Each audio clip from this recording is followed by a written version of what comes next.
দেখতে দেখতে পরের দিন সকাল থেকেই শুরু হয়ে গেল মায়ের আয়োজন। সব আয়োজন শেষে পুরোহিত মশাই এসে পুজোতে বসলেন। শুরু হলো মন্ত্রপাঠ। সবাই এক মন দিয়ে আমরা মন্ত্রপাঠ শুনছিলাম।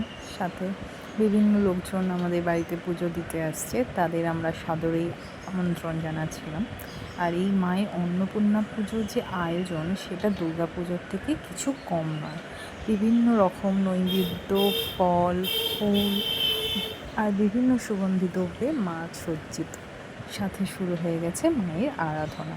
সত্যি বলছি, মায়ের প্রাণ প্রতিষ্ঠার পর না, মানে মায়ের মুখ থেকে আমরা চোখই সরাতে পারছিলাম না। এত জলজলে লাগছিল, এত সুন্দর লাগছিল। সাথে আমাদের বাড়িতে যে পুজো করে, বছর বছর ধরে উনিই পুজো করেন। এখানে আমাদের যে গন্ধেশ্বরী ঠাকুর আছেন, উনি ওনানকারই প্রধান যে পুরোহিত, তারই একজন শিষ্য আমাদের বাড়িতে এই অন্নপূর্ণা পুজোটা করে থাকে। শুধু এই অন্নপূর্ণা পুজোর নিয়মকানুনই অনেক ইতিহাস আছে। আমাদের বাড়িতে আগে কাঠামোতে পুজো হতো, কিন্তু বিভিন্ন দুর্ঘটনা ঘটার জন্য তারপর আমরা ঠাকুরের বিধান নিয়ে জানতে পারি আমাদের বাড়িতে কাঠামো পুজোটা ঠিক ঠিক শ্যুট করছে না, সেই জন্য আমরা এখন নর্মাল ছাঁচের ঠাকুরেই পুজো করি।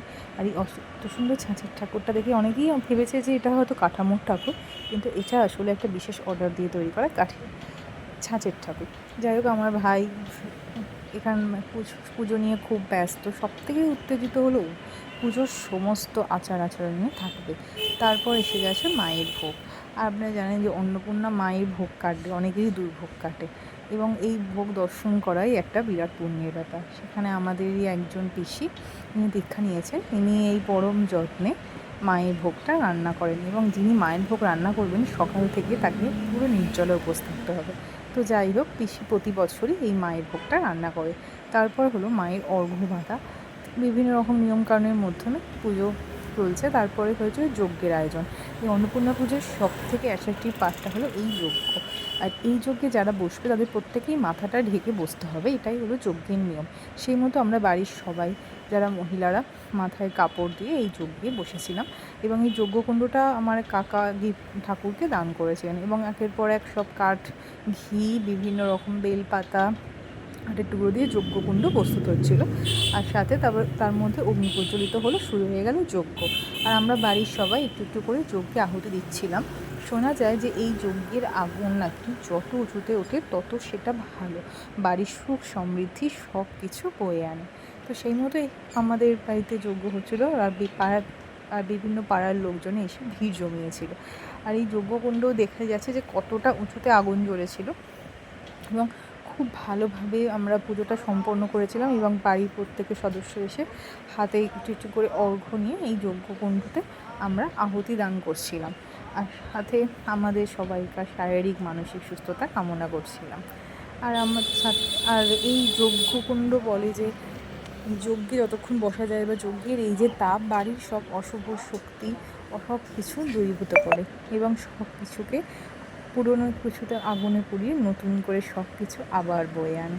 যাই হোক, আমাদের কাছে অন্নপূর্ণা পুজোটা দুর্গা পুজোর থেকে কম কিছু নয়। এত এলাহি আয়োজন, যজ্ঞ, সব কিছু। কিন্তু এই ক্ষেত্রে আমাদের বাড়িতে অন্নপূর্ণা পুজোটা শুধু অষ্টমীর দিনই করে থাকি, কারণ বাকি দিনগুলো আর আমাদের সপ্তমী রাতে ঠাকুরানি, অষ্টমীর দিন আমরা সমারোহে ঠাকুরকে আমাদের বাড়িতে আহ্বান জানাই, পূজা করি, সাথে থাকে বিভিন্ন রকম সাংস্কৃতিক অনুষ্ঠান। আর এই দিনই আমরা দুপুরবেলায়, অষ্টমীর দিন দুপুরবেলায় আমাদের বাড়িতে মায়ের ভোগের ব্যবস্থা করা হয়। মায়ের যে আসল ভোগটা, সেটা সবার মধ্যে আমরা বিতরণ করি। আর আমরা এছাড়াও পাড়ার প্রায় 200 থেকে 250 জন আমাদের বাড়িতে নিমন্ত্রিত থাকেন। আর আমাদের মায়ের ভোগটা খুবই সামান্য, কিন্তু ওই সামান্যই আমাদের কাছে মহাপ্রসাদ। আমরা করি বাসমতি চালের পোলাও, আলুর দম, চাটনি, পায়েস আর বোঁদে। এই প্রত্যেকটাই আমরা বাইরে থেকে লোক এনে তারাই আমাদের রান্না করে পরিবেশন করেন। সব মিলিয়ে এটা আমাদের কাছে ছোটোখাটো উৎসবের থেকে কম কিছু নয়।